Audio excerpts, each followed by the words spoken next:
Hi friends, welcome to my channel my family my vlogs.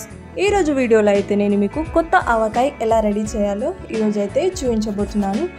చాలా తక్కువ టైంలోనే మనం మామిడికాయలతో ఈ కొత్త ఆవకాయని రెడీ చేసుకోవచ్చు. ఈ ఆవకాయని ఎలా రెడీ చేయాలో మా అత్తమ్మ రెడీ చేసి చూపించబోతున్నారు. మనం ఈ ఆవకాయనైతే వేసవి కాలంలో చేసుకుంటాం కదా. ఈ ఆవకాయనైతే ఇష్టపడని వాళ్ళైతే ఎవరు ఉండరండి, చాలా ఇష్టంగా తింటారండి. మనం సంవత్సరం నుంచి 2 సంవత్సరాల పాటు ఈ ఆవకాయని నిల్వ ఉంచుకోవచ్చు ఇలా కనుక మనం రెడీ చేసుకుంటే. మీరు కూడా మీ ఇంట్లో ట్రై చేయండి. చాలా తక్కువ టైంలోనే చాలా టేస్టీగా స్పైసీగా పక్కా కొలతలతో మనం ఈ ఆవకాయనైతే రెడీ చేసుకోవచ్చు అండి. నేనైతే 1 kg మామిడికాయ ముక్కలతో ఆవకాయ అయితే రెడీ చేస్తున్నానండి. ఇప్పుడు మనం ఈ ఆవకాయని ఎలా రెడీ చేయాలో తెలుసుకుందాము. మనం ముందుగా ఈ ఆవకాయకి కావాల్సిన ఇంగ్రీడియంట్స్ ఏంటో చూద్దాము. ముందుగా మనం ఆవకాయ కోసం ఆవకాయ ముక్కలను అయితే కట్ చేసి పెట్టుకోవాలండి. మామిడికాయ ముక్కలను అయితే మంచిగా వాష్ చేసుకొని మంచిగా నానబెట్టుకొని ఇలా ముక్కలుగా కట్ చేసి పెట్టుకోవాలి. కొంచెం పెద్దగానే కట్ చేసి పెట్టుకోవాలండి. ఇవైతే 1 kg మామిడికాయ ముక్కలండి. 1 kg మామిడికాయ ముక్కలకి 125 గ్రాముల కారం పొడిని రెడీగా ఉంచుకోవాలి. ఆ తర్వాత 250 గ్రాముల ఉప్పు రెడీగా ఉంచుకోవాలి. ఆ తర్వాత ఒక బౌల్లో కొంచెం జీలకర్ర, ఆ తర్వాత ఈ ఆవకాయ కోసం కొంచెం మెంతులు, కొంచెం జీలకర్ర మరియు జీలకర్ర పొడి మరియు మెంతుల పొడి మరియు ఆవాల పొడిని కూడా మంచిగా గ్రైండ్ చేసి పెట్టుకొని రెడీగా ఉంచుకోవాలి. ఆ తర్వాత ఆవాలను కూడా రెడీగా ఉంచుకోవాలండి. ఇక మనం వెల్లుల్లి పేస్ట్ని కూడా మంచిగా గ్రైండ్ చేసి పెట్టుకోవాలి. ఆ తర్వాత అల్లాన్ని కూడా మంచిగా గ్రైండ్ చేసి పెట్టుకోవాలి. ఇలా మనము అన్ని ముందుగానే ఆవకాయ కోసం అన్ని ఇంగ్రీడియంట్స్ని ముందుగానే రెడీ చేసి పెట్టుకోవాలండి. చూడండి, ఇలా ముందుగానే రెడీ చేసి పెట్టుకుంటే కనుక మనకు తర్వాత ఈజీగా చాలా ఫాస్ట్గా ఆవకాయ అయితే రెడీ చేసుకోవచ్చు. ముందుగా మనం ఒక బౌల్లో ముందుగా రెడీగా ఉంచుకున్న కారం వేసుకోవాలి. ఆ తర్వాత ఉప్పును కూడా ఇందులోనే వేసుకోవాలి. ఆ తర్వాత 2 స్పూన్ల వరకు ఆవాల పొడి వేసుకోవాలి. ముందుగా మనం ఈ ఆవాలను, జీలకర్రను, మెంతులను అయితే మంచిగా కొంచెం ఎంచుకొని ఆ తర్వాత అయితే గ్రైండ్ చేసుకోవాలండి. అలా అయితే టేస్టీగా ఉంటుంది. ఇప్పుడు ఇందులో 1 స్పూన్ వరకు మెంతుల పొడి మరియు 1 స్పూన్ వరకు జీలకర్ర పొడి కూడా వేసుకోవాలి. చూడండి, ఇవన్నీ వేసుకున్న తర్వాత మంచిగా మిక్స్ చేసుకోవాలండి.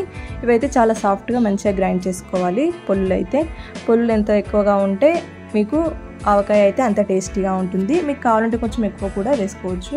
నేనైతే కొంచెం మసాలా తక్కువగానే వేసుకున్నాను. చూడండి, ఇలా ఉండలు మొత్తం పోయిన తర్వాత ఇప్పుడు ఇందులో మనం ముందుగా రెడీగా ఉంచుకున్న అల్లం పేస్ట్ వేసుకోవాలండి. అల్లం పేస్ట్ మరియు వెల్లుల్లి పేస్ట్ వేరువేరుగానే గ్రైండ్ చేసి పెట్టుకోవాలి. రెండు ఒకటి దగ్గర గ్రైండ్ చేసుకోకూడదు. ఇలా మనం ఓన్లీ అల్లాన్నే వేసుకొని ఇలా మంచిగా మిక్స్ చేసుకోవాలండి. హ్యాండ్తో మంచిగా ప్రెషర్ పెట్టి ఇలా మంచిగా మిక్స్ చేసుకున్న తర్వాత ఇప్పుడు ఇందులో మనము కొంచెం వెల్లుల్లి రెబ్బలను కూడా వేసుకోవాలండి. వెల్లుల్లి రెబ్బలు అయితే వేసుకుంటే మనకు ఆవకాయలో అయితే చాలా టేస్ట్ ఉంటుందండి. చాలామంది ఇలా వెల్లుల్లి రెబ్బలను అయితే వేసుకోరు, స్కిప్ చేస్తారు. ఇలా కనుక మనం వెల్లుల్లి రెబ్బలను ఆవకాయలో వేసుకుంటే చాలా టేస్టీగా ఉంటుంది. ఇప్పుడు మనం దీన్ని పక్క పెట్టేసుకోవాలి. ఆ తర్వాత స్టవ్ మీద అయితే ఒక బౌల్ పెట్టుకోవాలండి. అందులో మనము ఆయిల్ పోసుకోవాలి. నేనైతే ఒక 300 గ్రామ్స్ అయితే ఆయిల్ పోసుకున్నానండి. 1 kg మామిడికాయ ముక్కలకి 300 గ్రామ్స్ ఆయిల్ వేసుకోవాలి. ఆయిల్ వేడెక్కగానే ఇప్పుడు ఇందులో ఆవాలు వేసుకోవాలండి. ఒక 1 స్పూన్ వరకు. వీటిని అయితే మనం మంచిగా ఫ్రై చేసుకోవాలండి, కొంచెం బ్రౌన్ కలర్ వచ్చే వరకు. ఇదైతే మనం మంచిగా లో ఫ్లేమ్ పెట్టుకొని చేసుకోవాలండి. హై ఫ్లేమ్ పెట్టుకునే కనుక ఆవాలు అయితే మాడిపోతాయి. ఆవాలు అయితే కొంచెం ఫ్రై అయిన తర్వాత ఇప్పుడు ఇందులో జీలకర్ర వేసుకోవాలండి. జీలకర్ర అయితే ఒక 2 స్పూన్ల వరకు వేసుకోవాలి. ఇవి కూడా మంచిగా బ్రౌన్ కలర్ వచ్చే వరకు మంచిగా ఫ్రై చేసుకోవాలండి. చూడండి, బ్రౌన్ కలర్కి వచ్చేసింది. మనమైతే ఇది లో ఫ్లేమ్ పెట్టుకొని చేసుకోవాలి. ఇలా బ్రౌన్ కలర్కి వచ్చిన తర్వాత ఇప్పుడు ఇందులో కొన్ని మెంతులు కూడా వేసుకోవాలండి. మెంతులు అయితే నేను కొంచెం తక్కువగానే వేసుకున్నాను. కావాలంటే మీరు కొంచెం ఎక్కువగానే వేసుకోవచ్చు. నేనైతే ఒక 1 స్పూన్ వరకు మెంతులు వేసుకున్నాను. వీటన్నిటిని అయితే మనం మంచిగా బ్రౌన్ కలర్ వచ్చేవైతే ఫ్రై చేసుకోవాలండి. చూడండి, ఇలా మధ్య మధ్యలో చూస్తూ ఉండాలి, మాడిపోకుండా చూసుకోవాలి. మాడిపోతే కనుక ఆవకాయ టేస్టీగా ఉండదు. ఇలా బ్రౌన్ కలర్కి వచ్చే వరకు అయితే మంచిగా ఫ్రై చేసుకోవాలండి.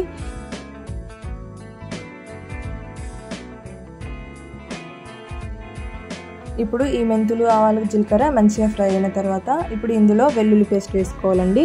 నేనైతే ఒక 2 స్పూన్ల వరకు వెల్లుల్లి పేస్ట్ వేసుకున్నాను. దీన్ని అయితే మనం ఇందులో మంచిగా ఫ్రై చేసుకోవాలండి. ఇది కూడా మనం లో ఫ్లేమ్ పెట్టుకొని చేసుకోవాలి. వెల్లుల్లి పేస్ట్ ఎట్టి పరిస్థితిలో మాడిపోకుండా చూసుకోవాలి. అందుకే మనం లో ఫ్లేమ్ పెట్టుకొని చేసుకోవాలి. చూడండి, ఇలా మనం మంచిగా ఉండలుగా ఉన్నదాన్ని మంచిగా మిక్స్ చేసుకోవాలండి. ఇలా మంచిగా సాఫ్ట్గా మిక్స్ చేసుకొని మంచిగా ఫ్రై చేసుకోవాలి. చూడండి, ఇలా ఫ్రై చేసుకోవాలండి. ఈ వెల్లుల్లి పేస్ట్ అయితే మనం ఆవకాయలో ఎంత ఎక్కువగా వేసుకుంటే అంత టేస్టీగా ఉంటుందండి. ఇప్పుడు ఇందులో కొంచెము అల్లం పేస్ట్ కూడా వేసుకోవాలి. నేనైతే కొంచెమే వేసుకున్నాను. ఒక 1 స్పూన్ వరకు అయితే వేసుకున్నానండి. ఇప్పుడు దీన్ని కూడా మనం మంచిగా ఫ్రై చేసుకోవాలండి. ఇవి రెండిటి మంచిగా బ్రౌన్ కలర్ వచ్చే వరకు ఫ్రై చేసుకున్న తర్వాత వీటిని మనం మంచిగా చల్లార్చుకోవాలండి. మొత్తం చల్లారిన తర్వాతనే మనం ఆవకాయ మిక్స్ చేసుకోవాలి, లేదంటే ఆవకాయ ఖరాబ్ అవుతుందండి. ఇలా మొత్తం చల్లారిన తర్వాత మనం ముందుగా మిక్స్ చేసి పెట్టుకున్న పొల్ల పౌడర్ ఉంది కదా, అందులో ఈ ఆయిల్ మిశ్రమాన్ని అయితే ఇందులో వేసుకోవాలండి. చూడండి, ఇలా వేసుకున్న తర్వాత మనం దీన్ని కూడా మంచిగా మిక్స్ చేసుకోవాలండి. ఫస్ట్ అయితే మనము చేతితో కాకుండా స్పూన్తో మిక్స్ చేసుకోవాలి. చూడండి ఎంత కలర్ఫుల్గా ఉందో. ఇలా కనుక మనం మిక్స్ చేసుకుంటే ఆవకాయ అయితే చాలా టేస్టీగా ఉంటుందండి. ఈ వెల్లుల్లి రెబ్బలు అయితే మనం ఆవకాయలో వేసుకుంటే అయితే చాలా టేస్టీగా ఉంటుందండి. తిన్న కొద్దీ మరింత తినాలనిపిస్తుంది.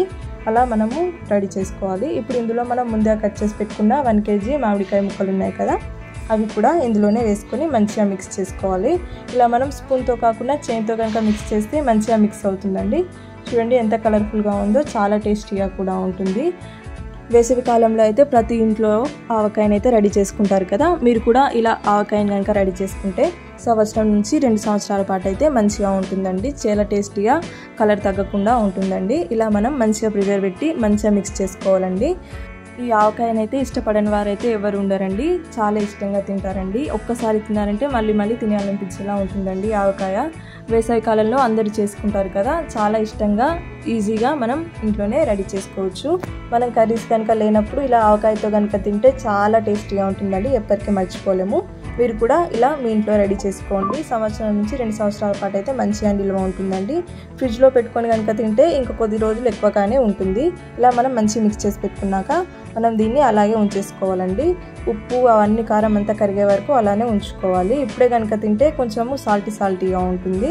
దీన్ని మనం ఇప్పుడు ఇలానే పక్కకు పెట్టేసుకోవాలండి. మంచిగా మిక్స్ చేసుకున్న తర్వాత మీకు కావాలంటే మామిడికాయ ముక్కలు కొన్ని ఎక్కువ వేసుకున్నా కూడా బాగానే ఉంటుందండి. దానికి కొలతని ఏమేమి ఉండదు. మీకు కావాలంటే 1 kg వేసుకోవచ్చు, కొన్ని ఎక్కువ ముక్కలు కూడా వేసుకోవచ్చు, తక్కువ అయితే వేసుకోకూడదు. ఇలా ఇవన్నీ మిక్స్ చేసి పెట్టుకున్న తర్వాత దీనైతే అలానే ఉంచేసుకోవాలండి. ఇది 1 నుంచి 2 days వరకు అలానే ఉంచుకుంటే ఆ తర్వాత మనకు ఆవకాయ తినడానికి అయితే రెడీ అయిపోతుందండి. ఈ ఆవకాయ మిక్స్ చేసుకున్న తర్వాత టైం మారిన కొద్దీ ఆయిల్ అయితే మంచిగా బయటకు వేరుతుందండి. చూడండి, ఆయిల్ అయితే ఇలా మొత్తం బయటకు వచ్చేస్తుంది. ఇదైతే నేను ఆవకాయ చేసిన రోజే సాయంత్రం అయితే ఇలా అయిపోయిందండి. ఇలా ఆయిల్ అయితే మంచిగా బయటకు వచ్చేస్తుందండి. చూడండి ఎంత కలర్ఫుల్గా ఉందో, చాలా టేస్టీగా కూడా ఉంటుంది. మీరు నెక్స్ట్ డే కనుక ఈ ఆవకాయని తిన్నారంటే మీకు చాలా ఇష్టంగా తింటారండి, మీకు చాలా బాగా నచ్చుతుంది. మీరు కూడా మీ ఇంట్లో ట్రై చేయండి, మీ అందరికి కూడా తప్పకుండా నచ్చుతుంది. సమ్మర్ స్పెషల్గా ఈ ఆవకాయని మీ ఇంట్లో కూడా మీరు చాలా తక్కువ టైంలోనే రెడీ చేసుకోవచ్చు. మీకు కనుక ఈ వీడియో నచ్చినట్టయితే మీ ఫ్రెండ్స్కి మరియు మీ రిలేటివ్స్కి షేర్ చేయండి. నచ్చితే నాకు కామెంట్ చేయండి, లైక్ చేయండి, షేర్ చేయండి, సబ్స్క్రైబ్ చేయండి. Thank you for watching.